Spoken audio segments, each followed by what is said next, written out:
చిరంజీవి గారివి పెద్ద సక్సెస్ఫుల్ కాకపోయినా చాలా ఇంపాక్ట్ఫుల్ మూవీస్ అంటే ఏం చెప్తారు? చాలా ఉన్నాయండి. ఆయన సూపర్ స్టార్ అయింది 'ఖైదీ' తోటి. అది 60th ఫిల్మ్. అండ్ చిరంజీవి గారు అంటే 'ఖైదీ', 'గ్యాంగ్ లీడర్', 'ఘరానమ్మ' కూడా ఇవే మనకు కనబడతాయి. కానీ ఆయన 60th ఫిల్మ్ దాకా పడ్డ కష్టం ప్రతి పిక్చర్లో ఒక 200% పెడతారనమాట ఆయన. 'యమకింకరుడు' అని వచ్చింది 1982లో. Out and out action movie అది. ఫిజికల్లీ చాలా స్ట్రెయినస్. మోటార్ బైక్ ఫిల్మ్ ఉంటుంది.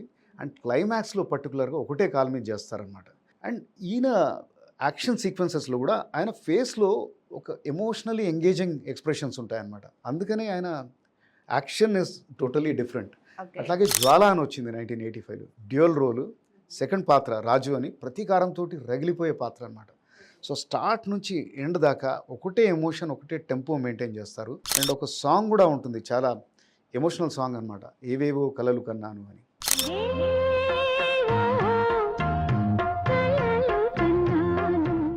దెన్ 'ఆరాధన' 1987లో వచ్చింది. అప్పుడే ఆయన మాస్ అన్బీటబుల్ ఇమేజ్ వచ్చేసింది. బట్ అక్కడ అతను ఒక నటుడుగా తనను తాను ప్రూవ్ చేసుకోవాలని, ఒక సాఫ్ట్ అనను కానీ ఒక మొరటోడు ఎలా సాఫ్ట్ అవుతాడు అని ఛాలెంజింగ్ రోల్ భారతీ రాజా గారి డైరెక్షన్లో చేశారనమాట. Difficult role. అండ్ మ్యూజిక్ చాలా బ్రహ్మాండంగా ఉంటుంది. అరే ఏమైంది అనే సాంగ్ ఇప్పటికీ బాగా ఉంటుంది. దెన్ 'రుద్రవీణ' అప్పటికి ఆయనకి మెగాస్టార్గా అన్స్టాపబుల్ మాస్ ఇమేజ్ వచ్చేసింది. బట్ ఎంతో రిస్క్ అండ్ పెద్ద ఎక్స్పెరిమెంట్ చేశారనమాట తన బ్యానర్ మీదే అది. సో అదొక మాస్ ఇమేజ్కి డిఫరెంట్గా చాలా సాఫ్ట్ అండర్ ప్లే చేసి సోషల్ థీమ్ అనమాట. అంటే సోషల్ ప్రాబ్లమ్స్, ఆల్కహాలిజం, క్యాస్టిజం, అజ్ఞానం చాలా బ్రహ్మాండంగా చేశారు. ఫాదర్ సన్ కాన్ఫ్లిక్ట్, వాళ్ళ గురుగారు బాలచందర్ డైరెక్షన్. అండ్ మ్యూజికలీ అది చాలా పెద్ద హిట్. లలిత ప్రియ కమలం విరిసినది ఇప్పటికీ మనం హమ్ చేస్తాం. లలిత ప్రియ కమలం విరిసినది.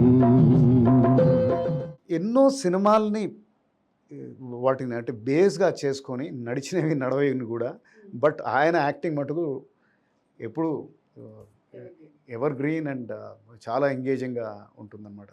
అలా మెట్టు మీద మెట్టు వేసుకొని మెగాస్టార్ అయ్యారు. సో ఇలా కాకుండా సార్, యాక్టింగ్ పరంగా ఇంకా డిఫరెంట్గా అనిపించిన మూవీస్ ఏంటి మీకు నచ్చినవి?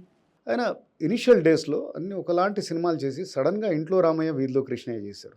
అది ఒక సోషల్ డ్రామా లాంటిది. కాస్త కామెడీ ఉంటుంది, సీరియస్నెస్ ఉంటుంది.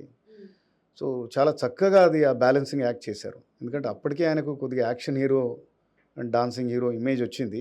But this was a different film. చాలా పెద్ద సక్సెస్ అయింది. దెన్ నాకు పర్సనల్గా ఆయన సినిమాల్లో చాలా చాలా ఇష్టం అంటే 'పున్నమి నాగు'. అసలు ఐ థింక్ ఆయన తప్పితే ఎవరు చేయలేరు ఆ పాత్ర. అంటే జీవించేస్తాడు. అంటే ఒకానొక టైంలో మనకు ఏడుపు వచ్చేస్తుంది, అంత బాగా చేశారనమాట.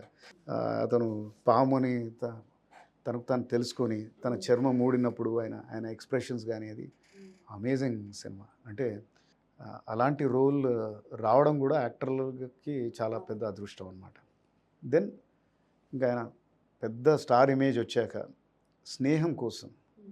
సో అందులో ఫాదర్ రోల్ చాలా బ్రహ్మాండంగా చేశారు. ఆయన గెటప్ కానీ ఆయన హావభావాలు అంటే ఆ రోల్లోకి అంటే స్కిన్లోకి వెళ్ళడం అంటారు. సో దాంట్లోకి వెళ్ళిపోయారు అనమాట. పరకాయ ప్రవేశం చేశారు.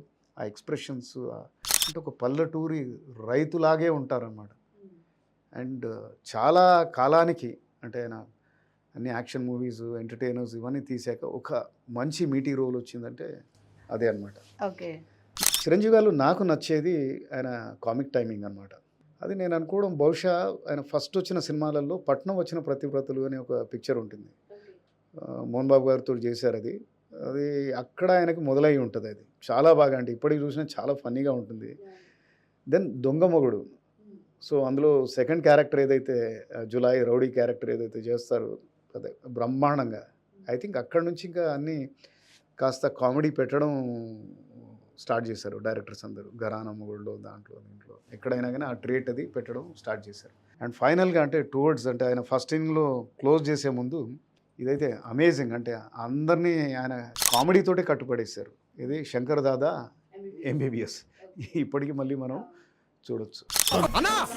వాకింగ్ స్టైల్ మాత్రమే పోరీలు ఉన్నారు. ఏం చూపించి మాట్లాడతావేంటి? ఏమనుకుంటున్నావు? నువ్వు అంతగా తిట్టాలనుకుంటే లోపలికి వచ్చి తిట్టం అందరు చూస్తున్నారు please. In France, there is crocodile festival.